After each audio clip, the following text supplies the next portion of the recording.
why he voted against them. Because they don't want to fix this problem, because it benefits them. It benefits them not to fix it.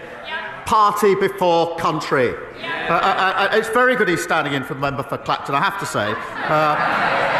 There was no sign of him yesterday at the EU. So he was the first through the E-gates somewhere to south of France. Ladies and gentlemen, boys and girls, gather around the digital campfire, because today, today, we have a right Westminster whodunit.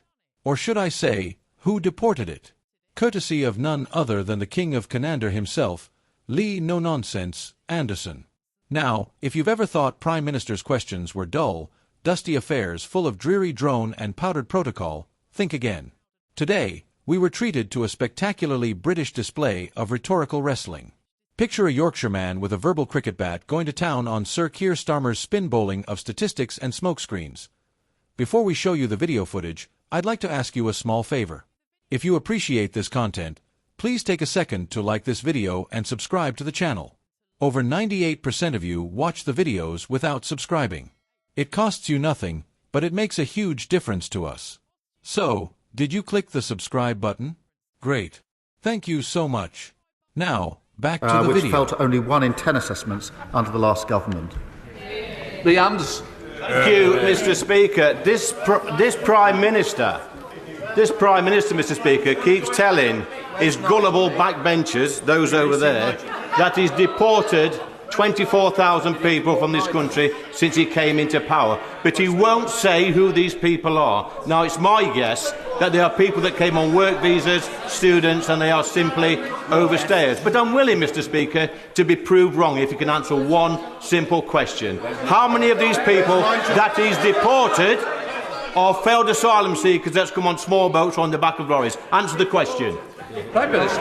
Mr. Speaker, I'm very proud that we've removed over 24,000 people. That's the highest record for nearly 10 years. We're taking other measures to get back control of our borders, including the Borders Bill, which gives our law enforcement enhanced powers, including terrorism-like powers. What did his party do? What did he do? He voted against them. And I'll tell you why he voted against them. Because they don't want to fix this problem. Because it benefits them. It benefits them not to fix it. Party before country. It's very good he's standing in for the member for Clacton, I have to say. There was no sign of him yesterday at the EU. So he was the first through the E-gates somewhere to south of France.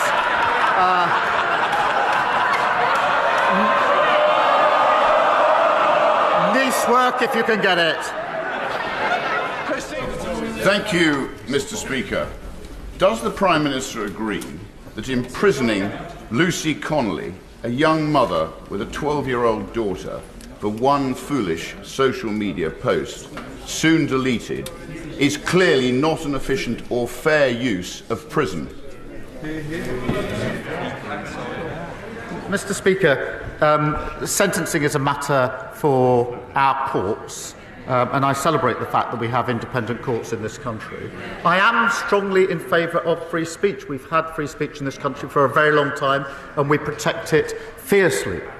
But I'm equally against incitement to violence against other people.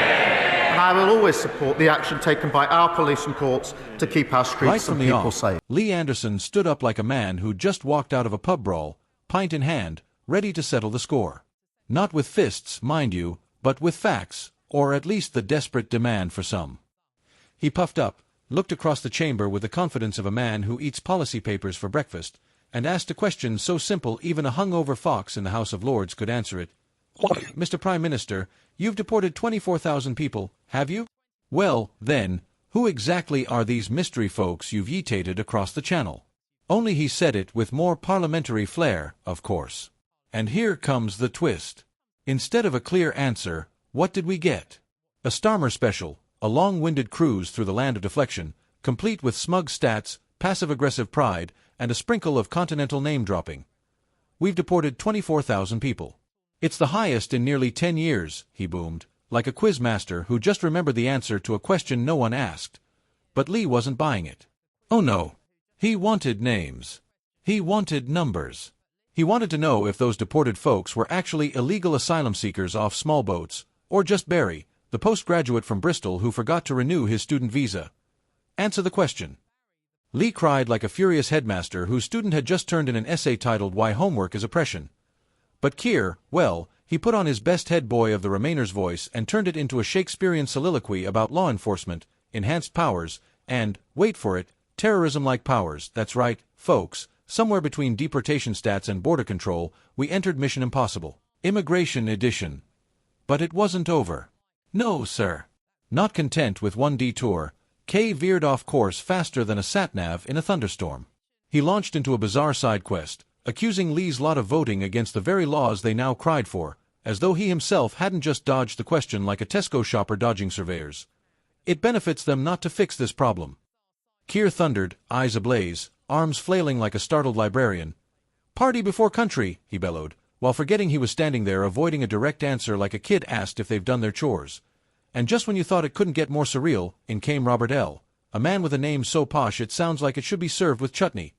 Robert had a different beef to grill. Prison time for a young mom who posted something daft online. Surely, he said, this isn't the best use of prison space, is it? A fair question. And Keir, well, back into the politician's toolbox he dove, emerging with a gleaming wrench labeled neutrality. That's a matter for the courts, he proclaimed, as if the phrase hadn't been tattooed across every politician's wrist since 1802. He told us with great pride that Britain loves free speech, but not too free. Thank you very much. Free-ish. Free with limits. Free, but not the kind that ends with memes and 12-year-olds reading court transcripts. We protect free speech fiercely, he said, face full of conviction. But also, we support the police locking people up for saying naughty things, as long as, of course, it's under the ever-flexible umbrella of public safety. Back in Lee Anderson's corner, you could almost hear the internal monologue. So, we're locking up moms for bad tweets but letting question dodgers run the show. Splendid. The sheer theater of it all was enough to make Shakespeare rise from the grave and offer to write PMQs as a tragic comedy. You see, dear viewer, this wasn't just any old political exchange. This was the rhetorical equivalent of trying to have a straight conversation with someone who insists on replying in riddles, and then blaming you for not understanding. Lee asked a question as sharp as a barber's blade. Keir answered with a sort of oblique, evasive sermon that could have come from a fortune cookie printed by MI5, and let's not forget the crescendo, the crowd. Oh, the roar of the Commons. Somewhere between cheers, jeers, and the traditional hear, he-ear, that echoes across the green benches. Like a school assembly gone rogue, we saw something truly magical, British democracy in all its awkward, chaotic, tea-fueled glory. What did we learn? Well, apparently, if you deport 24,000 people but won't say who they are, it's a win. And if you ask who they are, you're clearly doing it for political reasons. And if someone in your party goes on holiday, well, that's probably a national security issue. Its logic so watertight it could float across the channel with or without a visa. Oh, there you have it, folks.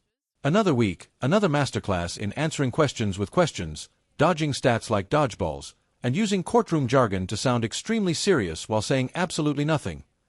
Lee Anderson brought the spice. Keir Starmer brought the sauce. And in the end, the viewers at home were left with a big old plate of reheated rhetoric, served cold with a side of smirk. Now, if you'll excuse me, I'm off to check if my deportation notice has arrived. I did once overstay at a Travelodge in Blackpool. If that counts, we might just have to make it 24001. Tara for now. And remember, in politics, as in comedy, timing is everything. And nothing beats a Yorkshireman with a mission and a microphone. Cheerio.